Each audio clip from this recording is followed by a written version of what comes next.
Hello friends, Sumitra DG প্রেপে তোমাদের স্বাগত।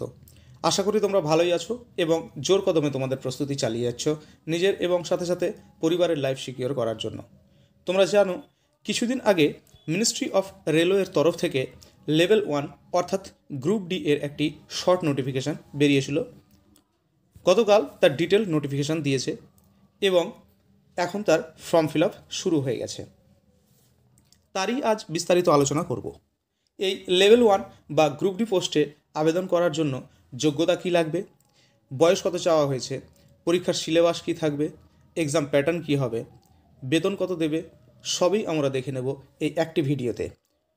এই চ্যানেলে আমরা কেন্দ্র ও রাজ্য সরকারের বিভিন্ন পরীক্ষার বিজ্ঞপ্তি দিয়ে থাকি, তাই যে কোনো চাকরির বিজ্ঞপ্তি পেতে আমাদের চ্যানেলটিকে সাবস্ক্রাইব করো এবং পাশে থাকা বেল আইকনে ক্লিক করে অল নোটিফিকেশান অন করে রেখো। তো চলো দেরি না করে শুরু করি। দেখে নিই প্রথমে ইম্পর্ট্যান্ট ডেটস অ্যান্ড টাইমস। দেখো, এই ইন্ডিকেটিভ নোটিফিকেশানটি বেরিয়েছিল 28/12/2024 তারিখে এবং ডিটেল নোটিফিকেশান বেরিয়ে গেছে 22/1/2025-এ। 22/1/2025-এ এর ডিটেল নোটিফিকেশান বেরিয়ে গেছে এবং ফর্ম ফিল আপ শুরু হয়েছে 23/1/2025-এ। ফর্ম ফিল আপ চলতে থাকবে 22/2/2025 অর্থাৎ ফেব্রুয়ারি মাসের 22 তারিখ পর্যন্ত এই ফর্ম ফিল আপ তোমরা করতে পারবে এবং ফি পেমেন্টের লাস্ট ডেট দিয়েছে দেখো 24/2/2025 অর্থাৎ 24 তারিখ পর্যন্ত তোমরা ফি পেমেন্ট করতে পারবে। মডিফিকেশন উইন্ডো খোলা থাকবে 25 ফেব্রুয়ারি থেকে মার্চের 6 তারিখ পর্যন্ত। অর্থাৎ অ্যাপ্লিকেশন করার সময় ভুলভ্রান্তি হয়ে থাকলে তোমরা সেই কারেকশন করতে পারবে 25/2/2025 থেকে 6/3/2025 পর্যন্ত। এবার দেখে নেব ভ্যাকান্সি অ্যাট এ গ্ল্যান্স, অর্থাৎ শর্টের মধ্যে দেখে নেব যে কী কী ভ্যাকান্সি আছে, কতটা কী আছে, কত পেমেন্ট দেবে সেসবগুলো। দেখো, এখানে একটা টোটাল পোস্ট যেটা দেওয়া আছে 32,438। এই সংখ্যাটা দেখে বুঝতে পারছি না যে আনন্দিত হব নাকি দুঃখ পাবো, কারণ দীর্ঘ 6 বছর পর এই লেভেল 1-এর ভ্যাকান্সি বেরোচ্ছে, তবুও 32,438। সংখ্যাটা 32,438 হলেও কিন্তু সন্তোষজনক সংখ্যা নয়। আমরা আশা করেছিলাম এর থেকে অনেক বেশি, অন্ততপক্ষে 60,000 ভ্যাকান্সি তো অন্ততপক্ষে একটা আমাদের কাম্য। তো আমরা এএলপির সময় দেখেছিলাম প্রায় 6,000 পোস্টের জন্য নোটিফিকেশানটি বেরিয়েছিল, কিন্তু পরবর্তীতে সে ভ্যাকান্সিটা 3 গুণ বেড়েছে। আশা রাখবো সরকারের তরফ থেকে এটা, যে এই ভ্যাকান্সিটাও যাতে 1 লাখ হয়। তো এখন এই ভ্যাকান্সি বেরিয়েছে, আমরা এই ভ্যাকান্সি নিয়ে এগোবো। 1 লাখ ভ্যাকান্সি হবে কি হবে না সেটা পরের ব্যাপার। এই পোস্টের জন্যই আমরা আবেদন করব। কেউ এরকম করো না যে এই পোস্টের জন্য কম সংখ্যক ভ্যাকান্সি বেরিয়েছে বলে আবেদন করব না, এরকম কখনোই করো না। কারণ কখন ভ্যাকান্সি বেড়ে যাবে সেটা কেউ জানে না, তখন পস্তানো ছাড়া আর কোনো উপায় থাকবে না। তাই বলবো যে তোমরা এই ফর্মটা অবশ্যই ফিল আপ করো। দেখো, এখানে এজ 1/1/2025 হিসাবে এজ 18 থেকে 36 বছরের মধ্যে থাকতে হবে। ইনিশিয়াল পে 18,000 টাকা দেবে এবং লেভেল 1 পোস্টের ক্ষেত্রে বিভিন্ন ধরনের পোস্ট আছে, সেগুলো আমরা পরে গিয়ে দেখব। এবং এর মেডিকেল স্ট্যান্ডার্ড কী থাকতে হবে সেটা আমরা দেখে নেব, সেটা পাবো আমরা অ্যানেক্সার 1-এ। তো চলে যাব আমরা অ্যানেক্সার 1-এ। চলে এসেছি মেডিকেল স্ট্যান্ডার্ড ফর পোস্ট। এখানে দেখো A2 এর ক্ষেত্রে এখানে কি বলেছে,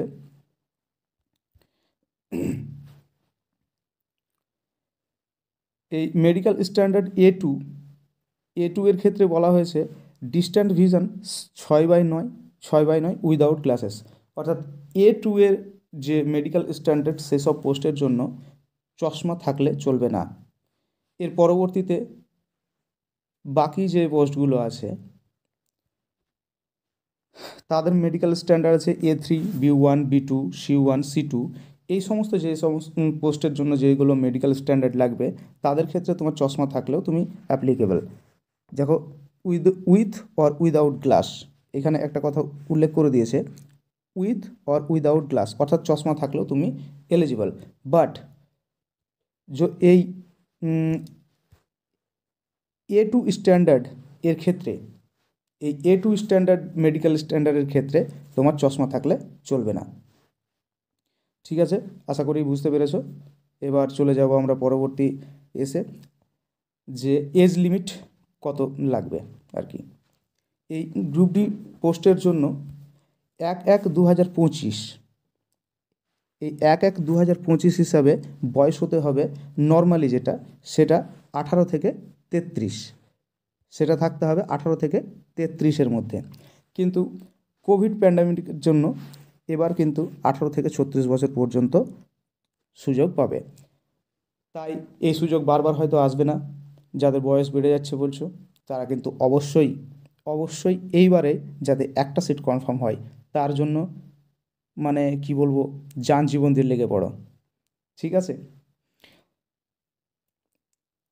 তাহলে 18 থেকে 33 হচ্ছে নর্মালি এজ এই বছরের জন্য, 18 থেকে 36 কোভিড প্যান্ডামিকের জন্য।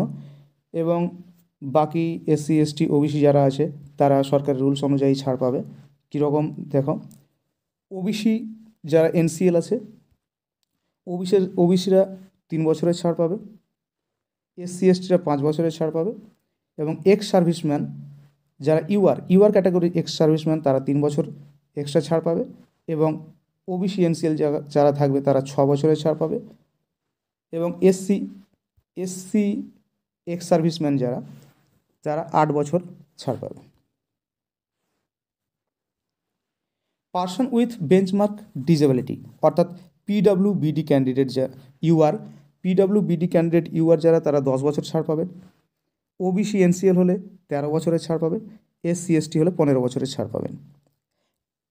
যারা এই রেলওয়ে বোর্ডে কাজ করেন তারা এবং EWS ক্যাটাগরি তারা 40 বছর পর্যন্ত অ্যাপ্লাই করতে পারবেন, এবং OBC NCL হলে 43 বছর পর্যন্ত অ্যাপ্লাই করতে পারবেন, এবং SC ST হলে 45 বছর পর্যন্ত অ্যাপ্লাই করতে পারবেন। এছাড়া বাকি আরও কিছু ছাড় দেওয়া আছে, এগুলো একটু দেখে নেবে। চলে যাব আমরা পরবর্তী স্লাইডে, যে এখানে অ্যাকচুয়ালি এজ গ্রুপ হিসাবে 18 থেকে 36 হতে গেলে কত থেকে কত জন্ম তারিখ হতে হবে সেটা এখানে কিন্তু উল্লেখ করে দিয়েছে। এবং EWS এর ক্ষেত্রে জন্ম অবশ্যই 1989-এর আগে হতে হবে, ও আগে হলে চলবে না, 1989-এর পরে হতে হবে। OBC NCL হলে 1986 এর পরে হতে হবে, এবং SC ST হলে 2/1/1984 পরে হতে হবে, এবং lower limit date of birth অর্থাৎ 2007, 1/1/2007-এর আগে জন্ম তারিখ হতে হবে। তাহলে এখানে দেখো, যারা ক্যাটাগরি আছে তাদের 1989-এর পরে জন্ম হতে হবে, যারা OBC আছে তারা 86 পরে জন্ম হতে হবে, এবং SC ST হলে 1984 পরে জন্ম হতে হবে, এবং 2007-এর আগে হতে হবে। এই হচ্ছে এজের যে গ্যাপ, অর্থাৎ 18 থেকে 36 হতে হবে। চলে যাব আমরা পরবর্তী, যে যোগ্যতা কি চাওয়া হয়েছে এবার সেটা দেখে নেব। দেখো এখানে যোগ্যতা কি চাওয়া হয়েছে, এটা একটু বড় করে নিয়ে আমরা একটু দেখি যে যোগ্যতা কি চাওয়া হয়েছে।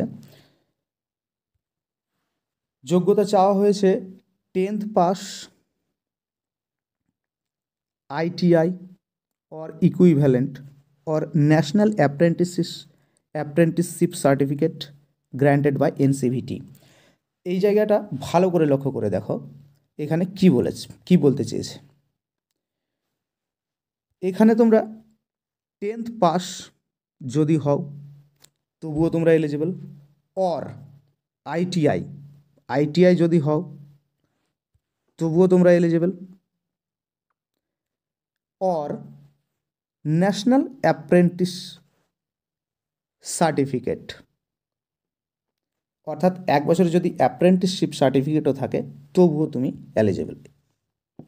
ঠিক আছে, তাহলে এই লেভেল 1 পোস্টের জন্য আবেদন করার জন্য হয় তোমাকে মাধ্যমিক থাকতে হবে, না হয় তোমাকে ITI থাকতে হবে, না হয় অ্যাপ্রেন্টিসশিপ সার্টিফিকেট তোমার থাকতে হবে, তাহলেই তুমি এলিজিবল হতে পারবে। এই নিয়ে খুব দ্বন্দ্ব ছিল, মাধ্যমিক থাকবে তার সাথে আইটিআই থাকবে নাকি থাকবে না, এই নিয়ে খুব দ্বন্দ্ব ছিল। সেটা কিন্তু কমিশন পুরোপুরি ক্লিয়ার করে দিয়েছে যে তুমি মাধ্যমিক পাস হলেও অ্যাপ্লিকেশন করতে পারবে, আইটিআই হলেও অ্যাপ্লিকেশন করতে পারবে, এবং অ্যাপ্রেন্টিসশিপ সার্টিফিকেট থাকলেও তুমি অ্যাপ্লিকেশন করতে পারবে। পোস্ট প্যারামিটার দেখো, মেডিকেল স্ট্যান্ডার্ডের এখানে বলে দেওয়া আছে যে সাব ডিপার্টমেন্ট করে দেওয়া আছে যে কোন কোন ডিপার্টমেন্টের ক্ষেত্রে মেডিকেল স্ট্যান্ডার্ড কী লাগবে। যেমন দুই একটা বলে দিই, যেমন অ্যাসিস্ট্যান্ট S&T সিগন্যাল অ্যান্ড টেলিকমিউনিকেশনের ক্ষেত্রে প্রোডাকশন, সিগন্যাল এবং ওয়ার্কশপ এর আলাদা আলাদা মেডিকেল স্ট্যান্ডার্ড আছে। প্রোডাকশন ইউনিটের C1, সিগন্যালের ক্ষেত্রে B1, ওয়ার্কশপের ক্ষেত্রে C1, এরকম প্রত্যেকটার আলাদা আলাদা ভাগ আছে। এই ভাগটা একটু দেখে নেবে।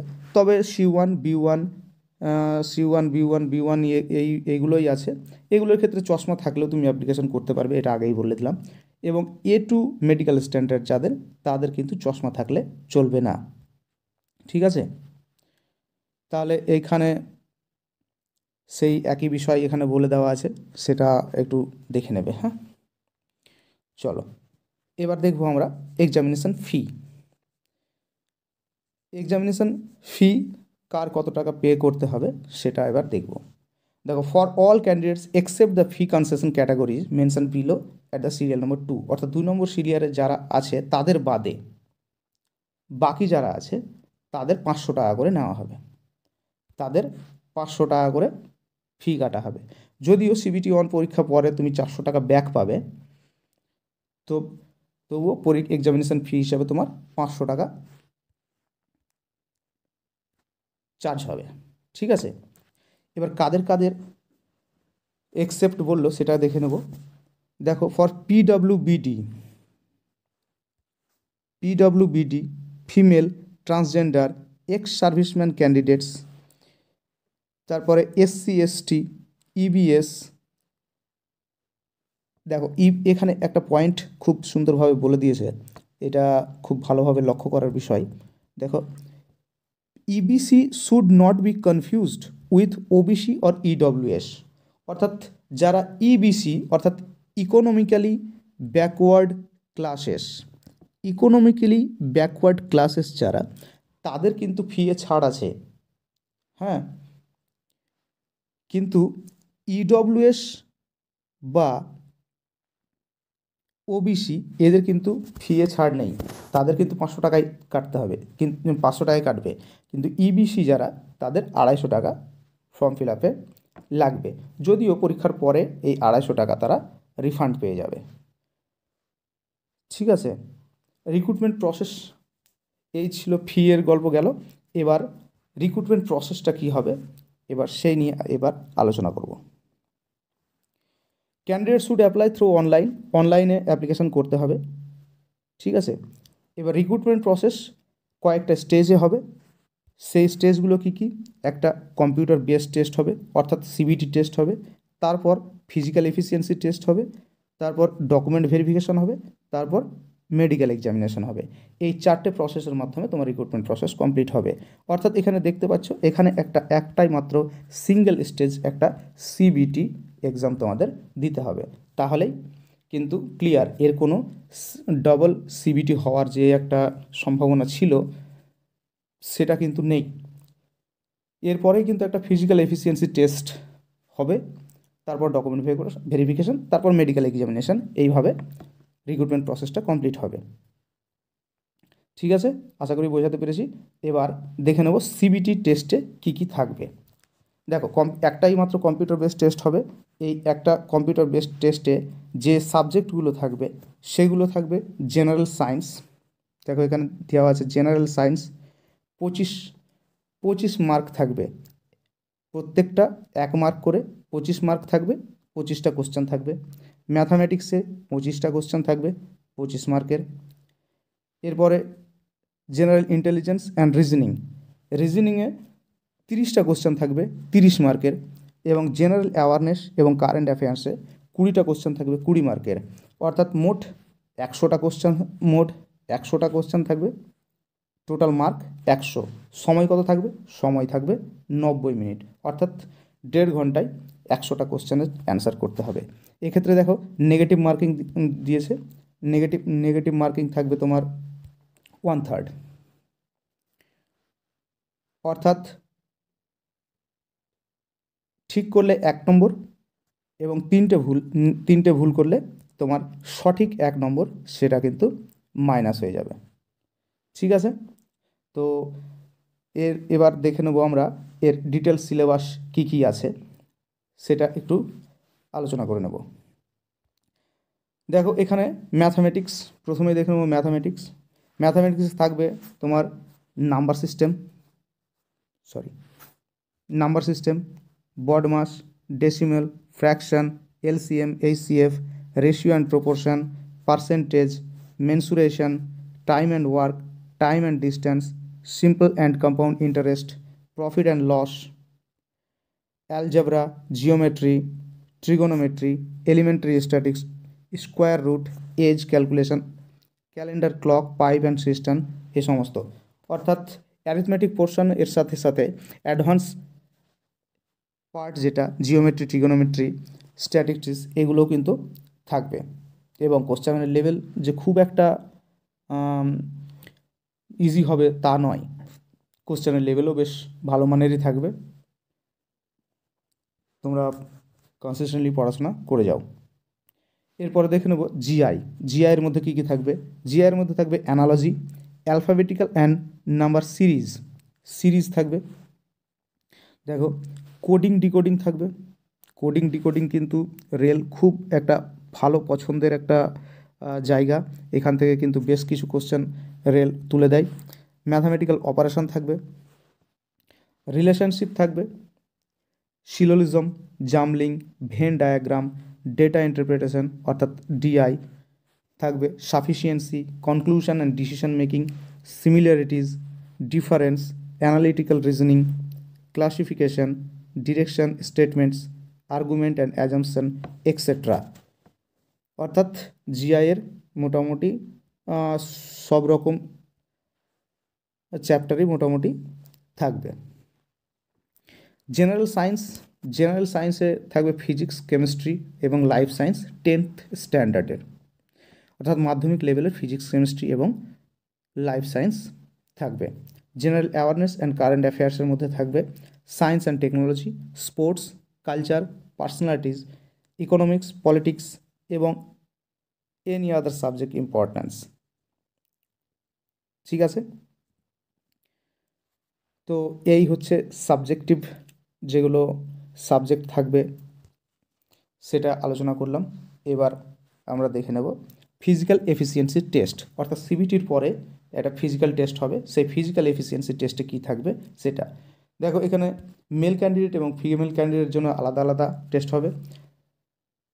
মেল ক্যান্ডিডেটের ক্ষেত্রে 35 কেজি ওজন নিয়ে 2 মিনিটে 100 মিটার কভার করতে হবে। 35 কেজি ওয়েট থাকবে, 2 মিনিটে ইন 1 চান্স 100 মিটার্স, অর্থাৎ এক চান্সে তোমাকে 35 কেজির বস্তা নিয়ে 2 মিনিটে 100 মিটার কভার করতে হবে। এবং তার সাথে আর কি করতে হবে, 4 মিনিট 15 সেকেন্ড সময় দেবে। 4 মিনিট 15 সেকেন্ডে 1000 মিটার রান, অর্থাৎ এটা ক্লিয়ার করতে হবে। এটা ফিজিক্যাল এফিসিয়েন্সি টেস্ট মেল ক্যান্ডিডেটের জন্য, ছেলেদের জন্য। ফিমেলের ক্ষেত্রে কী হবে, ফিমেলের ক্ষেত্রে 2 মিনিটে 100 মিটার কভার করতে হবে, কিন্তু ওজনটা থাকবে কি 20 কেজি, অর্থাৎ 20 কেজি নিয়ে 2 মিনিটে 100 মিটার কভার করতে হবে ফিমেল ক্যান্ডিডেটের জন্য। এবং তার সাথে 1000 মিটার রান কভার করতে হবে, কত সময় দেওয়া হবে 5 মিনিট 40 সেকেন্ড, অর্থাৎ 5 মিনিট 40 সেকেন্ডে 1000 মিটার তাদেরকে কভার করতে হবে।